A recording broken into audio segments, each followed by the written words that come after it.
Hello दोस्तों, in news programme में आपका स्वागत है और मैं हूं हिमांशु। किसी भी देश के आर्थिक विकास के लिए यातायात के साधन सुलभ कराना और यातायात के साधनों के लिए एक मार्ग का होना बहुत आवश्यक होता है। इसी तरह भारत में भी अगर हम ऐतिहासिक रूप से नज़र डालें तो सिंधु घाटी सभ्यता के दौरान हमें बेहतर सड़कें देखने को मिलती हैं। उसके बाद आज़ादी के बाद से भारत में सड़कों का विकास लगातार होता रहा। उसके बाद नेशनल हाईवेज़ और आगे चलकर एक्सप्रेस वेज तक हम पहुंच गए, यानी हाईटेक सड़कों का निर्माण, ताकि यातायात बहुत कुशल और बहुत तेज़ी से हो सके, एक जगह से दूसरी जगह तक आसानी से पहुंचा जा सके। इसी कड़ी में उत्तर प्रदेश में हाल ही में प्रधानमंत्री श्री नरेंद्र मोदी जी ने पूर्वांचल एक्सप्रेस वे का कुछ दिन पहले उद्घाटन किया और उसकी भी शुरुआत हो गई। तो आज के इस सेशन में हम भारत में मौजूद कुछ प्रमुख एक्सप्रेस वेज की चर्चा करेंगे, साथ ही उनकी एक छोटी सी तुलना नेशनल हाईवेज के साथ भी करेंगे, ताकि एक्सप्रेस वे का जो कंसेप्ट है हमें और आसानी से समझ में आ सके। आज का जो हमारा टॉपिक है वह है भारत के प्रमुख एक्सप्रेस वेज। तो जो न्यूज़ है, न्यूज़ की बात करें, न्यूज़ है politics of Uttar Pradesh expressways. तो न्यूज़ में दरअसल प्रमुख बातें जो हैं वे उत्तर प्रदेश की राजनीति और उत्तर प्रदेश में बहुत तेज़ी से बढ़ते एक्सप्रेस वेज के नेटवर्क को लेकर के कवर किया है। इसमें कुछ राजनीतिक डायमेंशंस को भी इसमें शामिल किया है कि भाई इस सरकार ने इस समय आकर उस परियोजना की शुरुआत करी, उस परियोजना के पूरा होते होते पता चला कि सरकार बदल गई और अगले मुख्यमंत्री आए, उन्होंने उसका उद्घाटन किया। तो इस तरह से एक लंबे दशक की बात है, राजनाथ सिंह के समय से, जब 2001 से भाजपा सरकार सत्ता में थी और उन्होंने ही एक संकल्पना लेकर के आई थी कि कैसे हम एक्सप्रेस वेज का विकास करेंगे। तो इसी कड़ी में अभी पूर्वांचल एक्सप्रेस वे का लोकार्पण किया गया है। हालांकि राजनीति में न जाकर के हम कुछ अलग से एक्सप्रेस वे से संबंधित परीक्षा के लिए उपयोगी डायमेंशंस को समझेंगे। तो डायमेंशंस इस प्रकार रहेंगे, यानी हम जानेंगे कि एक्सप्रेस वे है क्या, इस शब्दावली का उपयोग किस तरह से किया जा रहा है, यह नेशनल हाईवेज या फिर हाईवेज से किस तरह अलग होता है या किस तरह जुड़ता है उनसे।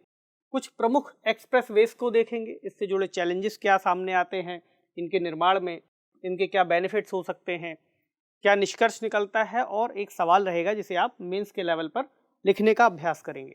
क्योंकि यह विषय बहुत महत्वपूर्ण है और खासकर अगर हम प्रीलिम्स की परीक्षाओं की बात करें, कोई स्टेट पीसीएस की परीक्षा की बात करें, तो उसमें भी ऐसे प्रश्न बन जाते हैं कि कौन सा एक्सप्रेसवे कहाँ से कहाँ तक जोड़ता है, किस क्षेत्र में बना है। तो इस हिसाब से भी यह महत्वपूर्ण है।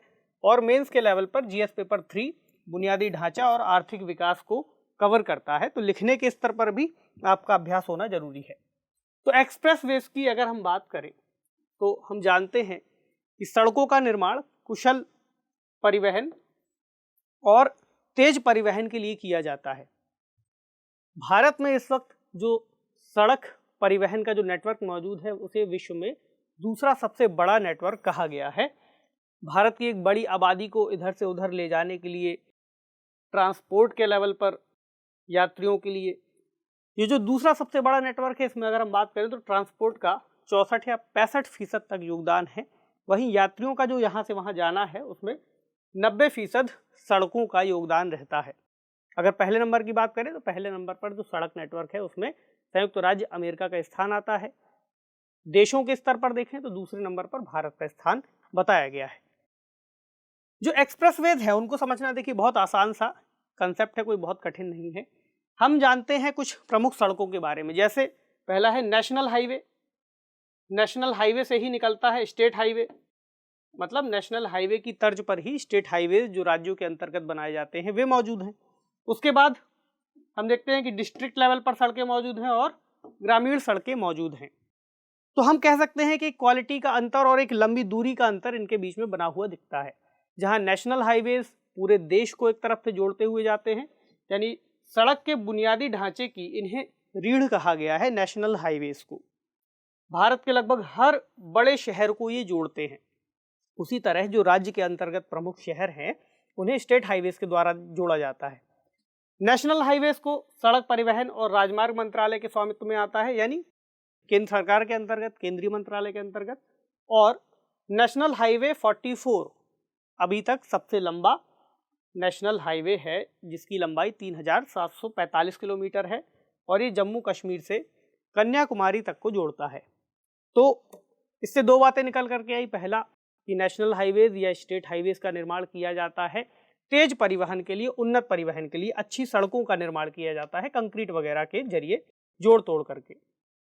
फिर एक्सप्रेसवे की संकल्पना कहाँ से निकलती है? देखिए, इसी नेशनल हाईवे या स्टेट हाईवे से जुड़ा हुआ कोई उन्नत प्रोजेक्ट, यानी हम कहें तो उच्चतम श्रेणी की सड़कें एक्सप्रेसवेज कहलाती है। यानी ऐसा प्रतिबद्ध एक रास्ता जो विशेष रूप से उस खास मार्ग में, उस खास व्यापारिक मार्ग कह लें या जोड़ने वाला जो मार्ग है, उसको बहुत तेज और गतिशील बनाता है। यह मुख्यतः 6 से 8 लेन का एक कंट्रोल्ड एक्सेस रोड नेटवर्क है। यहाँ यह शब्द बहुत महत्वपूर्ण है, कंट्रोल्ड एक्सेस रोड नेटवर्क, यानी एक ऐसा नेटवर्क जहाँ पर एंट्री करने के लिए एक निर्दिष्ट स्थान है कि आप केवल वहाँ से ही उस खास मार्ग में जा सकते हैं और एक खास जगह से ही एग्जिट होता है। यानी अगर हम समझें, अगर ये एक्सप्रेसवे है तो यहाँ पर बहुत सारी सड़कें आकर के यहाँ से नहीं जुड़ेंगी कि कोई दूसरा हाईवे आया उससे बीच में जुड़ गया या कोई और लेन कट गई या फिर कई सारी सड़कें आकर के जुड़ रही हैं।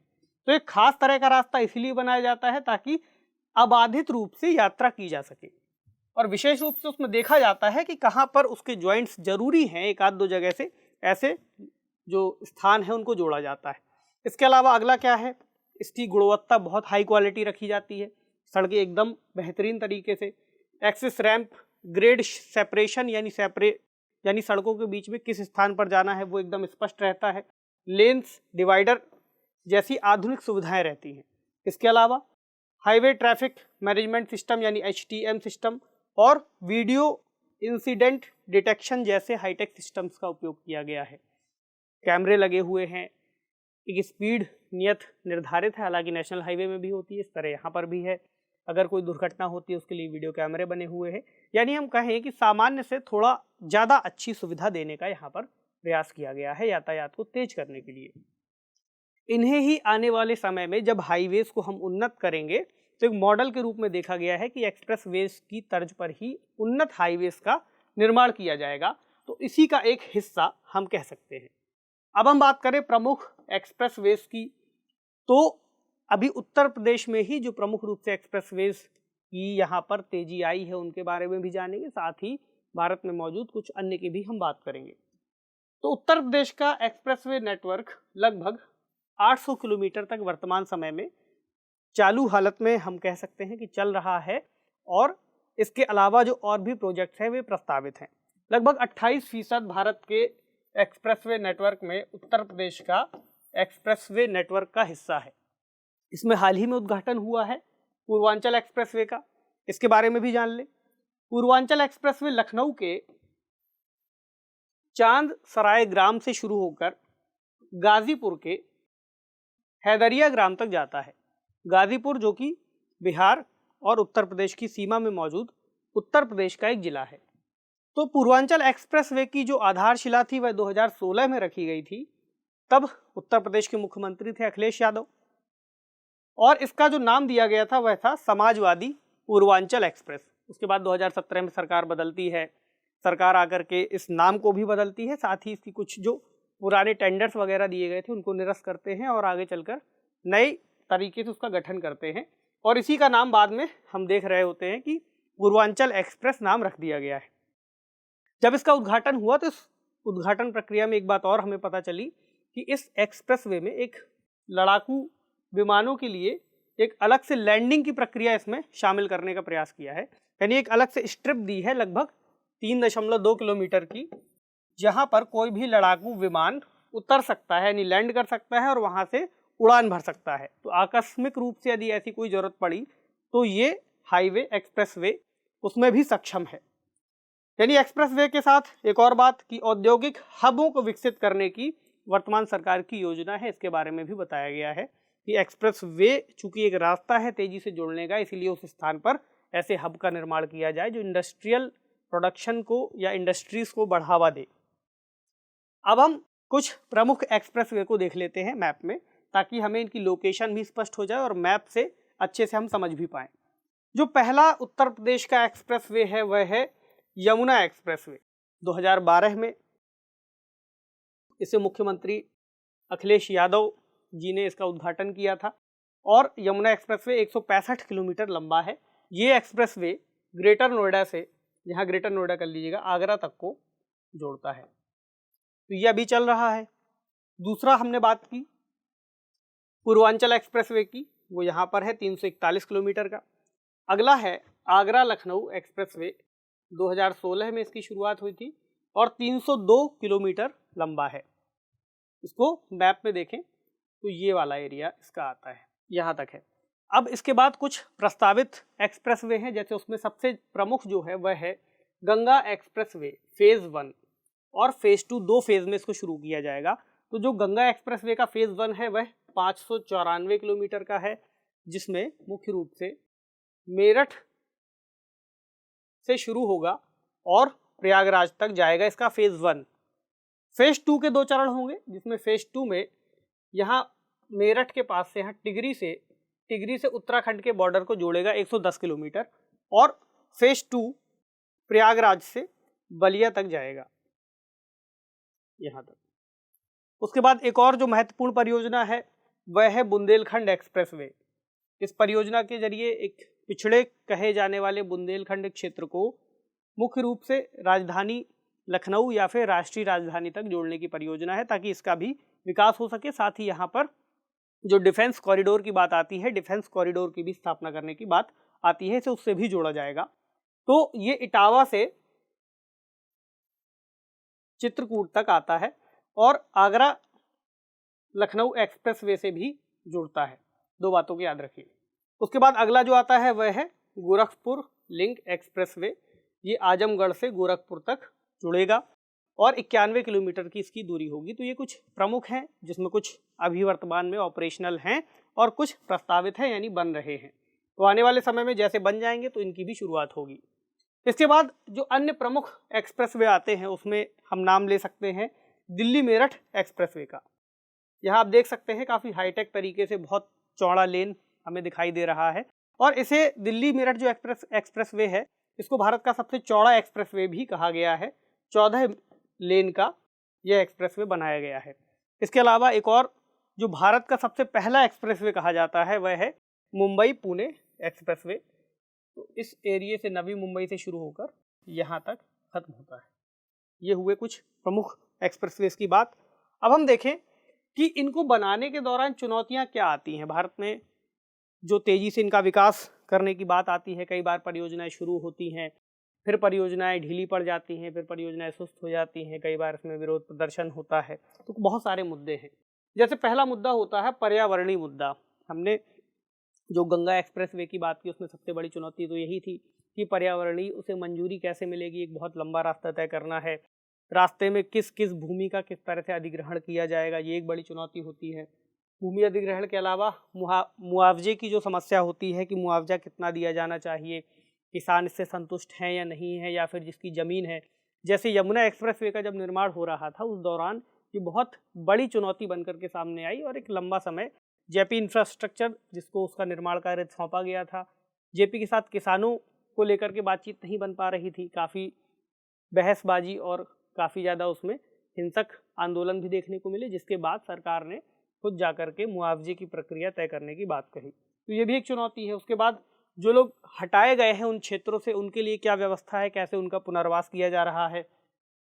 और राजनीतिक अड़चने तो हैं ही कि कई बार कोई परियोजना किसी सरकार के दौरान पास हुई और सरकार बदल जाने पर अगली सरकार उस परियोजना को जल्दी से पूरा कर रही है, यानी उसकी प्राथमिकताओं में वह परियोजना आती है नहीं आती है, ऐसी बहुत सारी अड़चनें बनी रहती हैं। इसके अलावा इसके लाभ क्या हैं? अगर ऐसी किसी बड़ी परियोजना पर निवेश किया जा रहा है, इतना बड़े स्तर पर इंफ्रास्ट्रक्चर का निर्माण किया जा रहा है, तो क्या लाभ होते हैं इसके? देखिए, एक्सप्रेसवे के साथ औद्योगिक शहरों के विकास की बात अभी हमने देखी, इसे एक लाभ के रूप में गिन सकते हैं। भाई अगर एक्सप्रेसवे इतना तेज एक रूट बनाया जा रहा है तो साथ ही इंडस्ट्रीज़ को भी डेवलपमेंट आसपास किया जाए ताकि उस रास्ते का और भी सही तरीके से उपयोग हो। जब इस तरह का विकास होगा तो उससे कुशल और अकुशल दोनों ही तरह के रोजगारों का सृजन हो सकेगा। इसके अलावा रोजगार होगा, रोजगार के लिए जो परियोजना शुरू होगी उसमें इन्वेस्टमेंट होगा तो निवेश को भी प्रोत्साहन मिलेगा। परिवहन तेज होगा, परिवहन की वजह से ही जो व्यापार है, व्यापार में तेजी आएगी, वाणिज्य में तेजी आएगी। कुल मिलाकर कहें तो हमें आर्थिक विकास में ओवरऑल तेजी देखने को मिलेगी।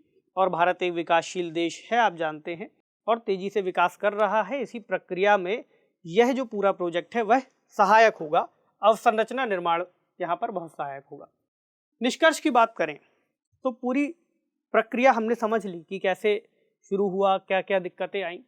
दिक्कतों के दौरान एक दो बातें जो सरकारों को समझ में आई, खासकर हम उत्तर प्रदेश मॉडल की अगर बात करें तो उसमें उन्हें समझ में आया कि जो भूमि अधिग्रहण वाला मामला है, उस प्रक्रिया में जो समस्या आ रही थी 2012 वाले उस प्रोजेक्ट के दौरान, तो उसमें यदि कोई तीसरी कंपनी किसानों से भूमि का अधिग्रहण कर रही थी तो सरकार को समझ में आया कि किसान उस बात से नाराज हैं कि उनको मुआवजा पूरा नहीं मिल रहा।